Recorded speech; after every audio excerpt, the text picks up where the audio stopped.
श्री रवनीत सिंह बिट्टू जी, श्री अमित विज जी, श्री नरेश पुरी जी, श्री जोगिंदर पाल जी, श्री चेतन चौहान जी, Shri RS बाली जी, युवा कांग्रेस के सभी साथी, सेवा दल के सभी साथी, कांग्रेस के सारे कार्यकर्तागण, पदाधिकारी, मेरी बहना, मेरे भाई, मेरे प्रा, आप सबको यहाँ पे बहुत बहुत स्वागत।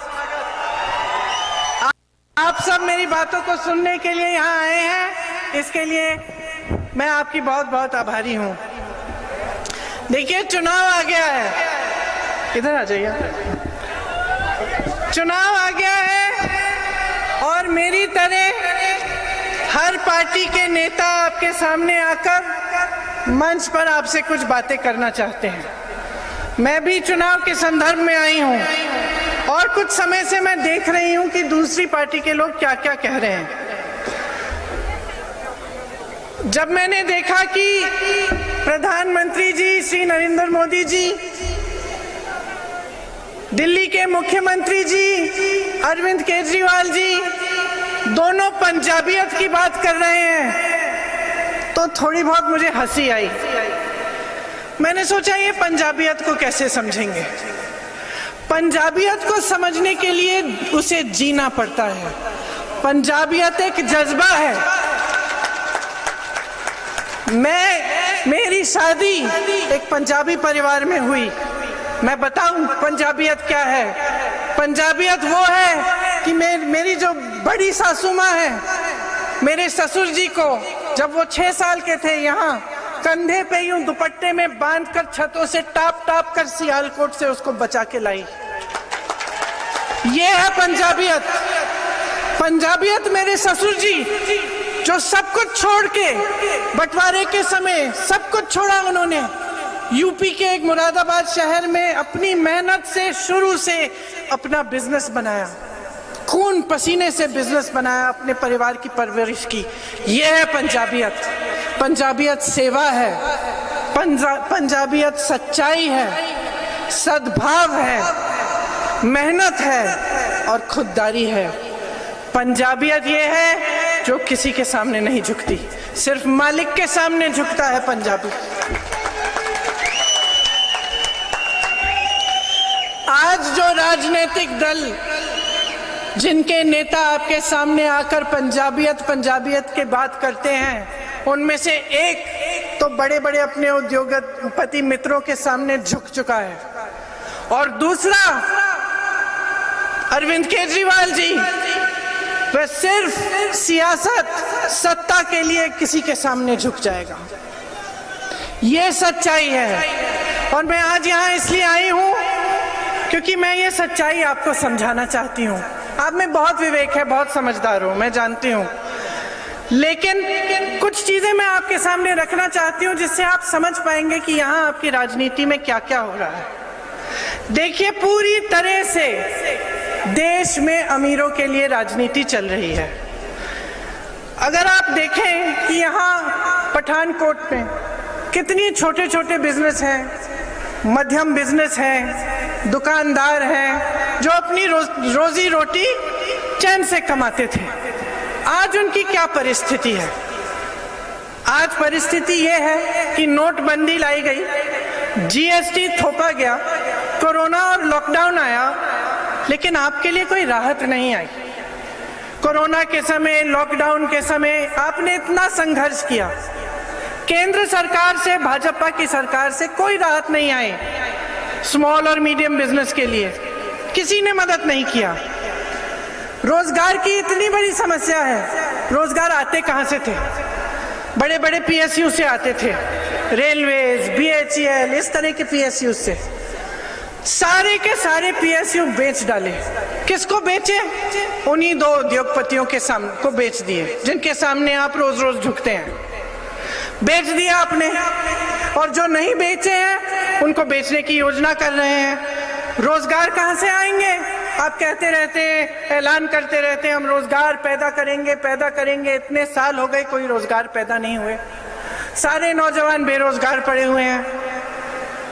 किसानों को लीजिए, किसानों के लिए ऐसे कानून लाए जा रहे थे जो किसान के खून पसीने की मेहनत की कमाई उन्हीं उद्योगपतियों को देने जा रही थी। ये थे कानून। आप सब उसको अच्छी तरह से समझे। आपने आंदोलन किया। जो प्रधानमंत्री कल यहाँ पठानकोट आए चुनाव के लिए, वही प्रधानमंत्री अपने घर से बाहर 5-6 किलोमीटर नहीं आ पाए उन किसानों से मिलने के लिए। 1 साल उनसे आंदोलन कराया। अमेरिका गए, कनाडा गए, पूरी दुनिया में भ्रमण किया। अपने लिए 16,000 करोड़ के 2 हवाई जहाज खरीद लिए। किसान, गन्ना किसान का जो बकाया है 14,000 करोड़ है पूरे देश का, वो नहीं दिया।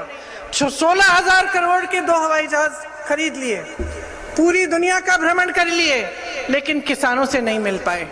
एक भी बार अपने घर से नहीं निकले, आए नहीं पूछा कि किसान भाई खड़े हैं, मैंने खड़ी हैं। 1 साल हो गया है, शहीद हो चुके हैं 700 किसान, लेकिन पूछने कोई नहीं आया कि आपके क्या हाल चाल है, क्यों आप इन कानूनों से इतने दुखी हैं, त्रस्त हैं। कुछ नहीं पूछा। उल्टा उनके मंत्री के बेटे ने 6 किसानों को जीप के नीचे कुचल दिया और कोई कार्रवाई नहीं हुई। जब हम लोगों ने आंदोलन किया तभी कार्रवाई हुई। जब हम उन परिवारों से मिलने जाना चाह रहे थे तो हमें रोकने के लिए हजारों पुलिस वाले तैनात थे, लेकिन जब वो मंत्री का बेटा उनको कुचल रहा था तो एक भी पुलिस वाले ने नहीं रोका। ये हालात है भाजपा की। आज कल पता चला कि उसी मंत्री के बेटे की जमानत भी हो गई है, वो रिहा भी होने जा रहा है। उसके पिताजी के साथ नरेंद्र मोदी जी स्टेज पे खड़े होते हैं आज भी। कोई शर्म नहीं है जी, कोई शर्म नहीं है, कोई पंजाबियत की कोई अंडरस्टैंडिंग नहीं है, कोई समझ नहीं है। तो आपके सामने जो बातें हो रही हैं वो सच नहीं है, खोखली बातें हैं, उनकी नीयत खोटी है, झूठ है ये बातें। सब कहते हैं, कोई कहता है धर्म के आधार पर वोट दीजिए, कोई कहता है सुरक्षा के आधार पर वोट दीजिए, कोई आपकी आस्था का इस्तेमाल करता है, कोई आपको असुरक्षित महसूस कराना चाहता है ताकि उसके आधार पर वोट मिले, लेकिन कोई विकास के बारे में नहीं बोल रहा है, कोई आपकी समस्याओं के बारे में नहीं बोल रहा है। सब कहते हैं नई सरकार देंगे। अरे पहले एक सरकार तो चलाइए। आपको मालूम है दिल्ली में पुलिस भी इनके अंडर नहीं है, अरविंद केजरीवाल जी के अंडर। जब पुलिस ही आपके अंडर नहीं है तो आपने तो पूरी सरकार कभी जिंदगी में चलाई नहीं है। आप पंजाब आकर कौन सा लॉ एंड ऑर्डर देंगे? आप पंजाब आकर कौन सी सरकार चलाएंगे? आपकी तो ऐसी सरकार है जो एक भी फाइल पास नहीं कर सकती। एक बिल आया, मोदी जी ने, भाजपा ने एक बिल करवाया, पास करवाया, उसके जरिए आप तो फाइल भी खुद पास नहीं कर सकते बगैर उनकी इजाजत से। सरकार आपने चलाई नहीं है। आप पंजाब आके कह रहे हैं कि आप यहाँ पे नई सरकार देंगे।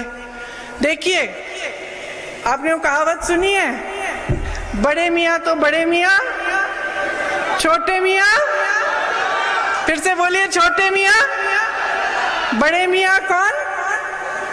प्रधानमंत्री नरेंद्र मोदी जी। छोटे मियाँ कौन? मुख्यमंत्री अरविंद केजरीवाल जी। अब यही हालत है, मैं बताती हूँ कैसे। दोनों का जन्म कहाँ से हुआ? आरएसएस से। एक आरएसएस से उभरे, दूसरे ने एक आंदोलन किया हमारी सरकारों के खिलाफ, जिसका पूरा समर्थन आरएसएस ने किया था। एक ने आपको गुजरात मॉडल दिया। 2014 में पूरे देश ने उन पे आस्था, अपनी आस्था डाली उनमें, गुजरात मॉडल बोला और उनको वोट देके जिताया। कौन सा गुजरात मॉडल देखा है अपने देश में? उनका अब गुजरात मॉडल हो गया है। 2 गुजराती उद्योगपति हैं उनके, उन्हीं पर मॉडल चल रहा है। पूरा देश बेचा जा रहा है उनको। गरीब की कोई सुनवाई नहीं है, विकास की कोई बात ही नहीं है। अब दूसरे कह रहे हैं कि आपको दिल्ली मॉडल दिखाएंगे। मैं दिल्ली की हूँ, मैं बताती हूँ दिल्ली मॉडल। कोरोना में आपने देखा क्या हुआ? क्या हुआ दिल्ली में? सड़कों पे लोग दम तोड़ रहे थे। सड़कों पे ऑक्सीजन नहीं मिल रहा था, सुविधाएं नहीं थी। क्यों? अगर इतनी बड़ी काम किए हैं इन्होंने, स्वास्थ्य की सुविधाएं बनाई हैं, तो क्यों नहीं दिखी उस समय? शिक्षा के संस्थान कितने बनाए हैं इन्होंने? ना मोदी जी ने बनवाए हैं, ना केजरीवाल जी ने बनवाए हैं। मोदी जी ने आपको एक वचन दिया था 15 लाख रुपए मिलेंगे। किसको मिले जी? हाथ उठा लीजिए, दिखा दीजिए, किसी को मिले 15 लाख? नहीं मिले ना। अब केजरीवाल जी कह रहे हैं कि आपको 7 लाख रुपए तक आपका फायदा होगा। इसी तरह से मोदी जी विज्ञापनों पे हजारों करोड़ रुपए खर्चते हैं। अरे जहां जाइए वहां पे विज्ञापन दिखेगा। मैं यूपी में काम करती हूँ, विज्ञापन तो ऐसे बना रखे हैं जैसे यूपी में न जाने क्या क्या विकास हुआ है। रोज रोज मैं गांव में जाती हूँ, किसी की रोजी रोटी नहीं कमाई जा रही है, किसी की महंगाई का सामना नहीं हो रहा है, बच्चे शिक्षित हैं, नौकरी नहीं मिल रही है, लेकिन विज्ञापन बहुत सुंदर है। उसी तरह से केजरीवाल जी ने भी बहुत बढ़िया बड़े बड़े खर्चे हैं, हजारों करोड़ रुपए विज्ञापनों पे। किसान कानून बनाया किसने? बड़े मियाँ जी ने। और सबसे पहले लागू करने वाले, उसको नोटिफाई करने वाले कौन? छोटे मियाँ।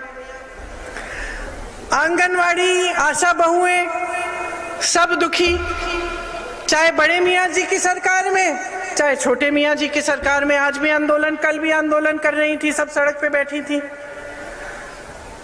केजरीवाल जी ड्रग माफिया के सामने झुक गए। उन्होंने कहा आपको खूब रोजगार मिलेंगे। मोदी जी ने तो कहा था 20-25 लाख रोजगार देने वाले थे, तमाम बेरोजगार पड़े हुए नौजवान हर प्रदेश में। केजरीवाल जी ने कितने रोजगार दिए आपको मालूम है अपने राज्य में? बताइए। 440 नौकरियां दी हैं, 440 बस। अपने पूरे सालों के राज में सिर्फ 440 नौकरियां दी हैं। ये हालात हैं। सत्ता में आने के लिए तो कुछ भी कर डालेंगे। उनके एक साथी हैं, उनका कल बयान आया था, कह रहे थे कि केजरीवाल जी ने मुझे कहा कि अगर पंजाब के सीएम नहीं तो ठीक है, दुनिया के पहले नए देश के पीएम तो बन जाऊंगा मैं। समझे आप बात? आतंकवादियों के घर में जाके रहते हैं एक छोटे मियाँ साहब, और बड़े मियाँ किसानों को आतंकवादी कहते हैं। ये है सच्चाई आपके सामने कि सत्ता में रहने के लिए कुछ भी कर डालेंगे। पैसों का इस्तेमाल, आतंकवादियों के पास चले जाएंगे, धर्म का इस्तेमाल, जज्बातों का इस्तेमाल। लेकिन ये आपके विकास के लिए नहीं है, आपको आगे बढ़ाने के लिए नहीं है, ये खुद को आगे बढ़ाने के लिए, खुद के विकास के लिए। अब हम आपको कह रहे हैं कि असलियत ये है कि आपकी जो पंजाबियत है उसको बचाने वाले इस प्रदेश में आपके सामने जो मुख्यमंत्री जी चन्नी जी हैं वो है। आपकी पंजाबियत को बचाने वाले कांग्रेस के तमाम लीडर, बिट्टू जी जैसे, अमित जी जैसे, यहाँ मौजूद जैसे जितने भी लीडर हैं उनके जैसे, ये है आपकी पंजाबियत को बचाने वाले। क्योंकि ये वो नकली सरदार नहीं है जो मंच पे खड़े होकर बनावटी पगड़ी पहनते हैं। ये असली सरदार है, ये असली सरदार है, इनके दिलों में पंजाबियत है, हिम्मत वाले हैं। चन्नी जी ने 111 दिन में जितने हिम्मत वाले ठोस निर्णय लिए हैं, आप मुझे कोई भी सरकार